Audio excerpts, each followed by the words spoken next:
Dulu awalnya saya hanya menanam pohon anggur itu transfigurasi dari Ukraina dulu. Setelah itu saya mulai kembangkan lagi untuk mendapatkan benih-benih bibit-bibit yang lain. Biasanya untuk hambatannya dalam pembuatan kebun ini adalah serangan jamur dan hama aja. Jadi ketika musim pergantian musim itu ada serangan hama, bisa dari belalang atau dari ulat, tapi itu hanya skala yang kecil aja. Karena dengan perawatan yang rutin hama-hama tersebut akan hilang. Dan yang paling banyak menyerang ketika musim penghujan adalah hamanya jamur. Jadi daun-daunnya nanti dimakan terkena jamur, jadi daunnya cepat menguning dan pertumbuhannya kurang maksimal. Kalau cara mengatasinya biasanya hanya disemprot dengan insek atau fungisida aja. Di toko pupuk banyak. Yang penting buah-buah, kalau ketika pohon sudah berbuah, pohon nanti kita amankan dulu, baru kita skala untuk pembersihan hamanya. Jadi buah tetap sehat, tetap bebas dari pestisida, yang pasti bebas bahan pengawet dan langsung fresh petik.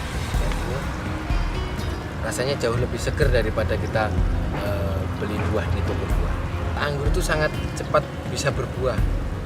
Saya di beberapa pohon ini ada yang umur 5 bulan, 6 bulan, 7 bulan udah bisa berbuah. Jadi skalanya tuh dari kita mulai penanaman sampai panen tuh bisa sangat cepat. Karena kenapa? Karena anggur itu ternyata subur di iklim tropis Indonesia. Jadi ketika kita mulai perapian batang, kita pangkas untuk pembentukan batang anggur untuk pembuahan, batang sekunder tersier kita pangkas, itu ternyata malah sering bawa bonus bunga. Bonus bunga yang artinya nanti jadi buah. Kalau untuk maksimal untuk kita buahkan secara bagus, secara komersil, secara biar buah banyak seperti ini, itu membutuhkan waktu kira-kira 8 bulan sampai 1 tahun untuk pembentukan batang-batangnya yang membawa potensial buah. Yang penting kita perawatan, kita pupuk, kita amankan dari hama. Kalau pupuk untuk pertumbuhan biasanya hanya pakai NPK aja. NPK 1616 itu banyak di toko pupuk, jadi untuk mencukupi kadar nitrogennya. Jadi tinggal kita pakai aja. Yang penting pemakaian pupuknya paling bagus adalah dengan sistem kocor. Jadi bukan ditabur. Karena kenapa? Kalau dalam sistem kocor nanti akar akan sangat mudah menyerap pupuk itu dan tidak panas. Kalau sistem tabur kan biasa identiknya nanti kalau belum larut nanti ada beberapa akar yang kurang bisa menyerap karena dosisnya tinggi dan menyebabkan nanti overdosis. Jadi pupuknya untuk pertumbuhan cuma NPK aja. Ketika untuk pembuahan kita maksimalkan dengan pupuk MKP dan KNO mengandung kalium dan boron. Jadi untuk memicu buah supaya banyak. Sebetulnya pun walaupun anggur nggak dipupuk tetap bisa buah, karena memang prosesnya memang sangat mudah berbuah. Tapi untuk menghasilkan buah yang lebih maksimal kita memakai pupuk itu biar hasilnya lebih bagus. Kalau untuk proses pruning itu anggur bisa siap pruning dengan hasil yang bagus itu bisa di umur 8 sampai 1 tahun. Jadi batang-batang itu dipangkas. Dan ini batang primer, batang sekunder, batang tersier, nanti dipangkas.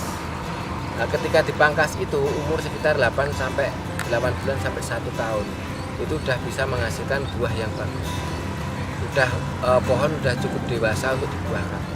Nanti bisa menghasilkan untuk pruning pertama biasanya 2 sampai 5 kilo buah udah bisa. Tergantung kita pemupukan, perawatan dan cara pengolahan media yang bagus biar nutrisi pohon tercukupi, nanti akan menghasilkan buah yang banyak.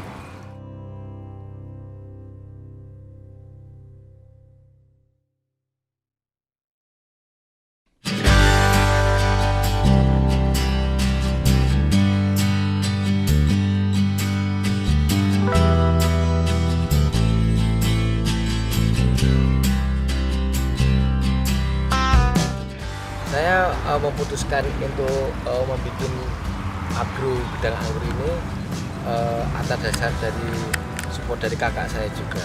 Jadi saya nggak sendiri, saya diberi motivasi, saya diberi semangat dari keluarga, dari istri juga, dari kakak, sehingga saya memutuskan untuk membuat agro di bidang anggur. Kenapa? Karena prosesnya sangat bagus sekali.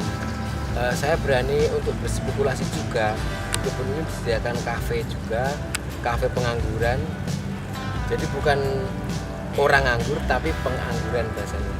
Jadi kafenya bisa untuk nyantai, bisa untuk belajar bareng, bisa untuk tempat berkumpul, bisa untuk petik anggur, bisa untuk hal-hal lain juga.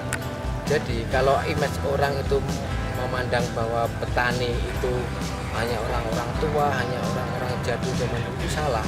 Karena kenapa? Karena petani itu sekarang banyak petani yang milenial, yang mengembangkan hal-hal positif, hal-hal tanaman yang baru, yang belum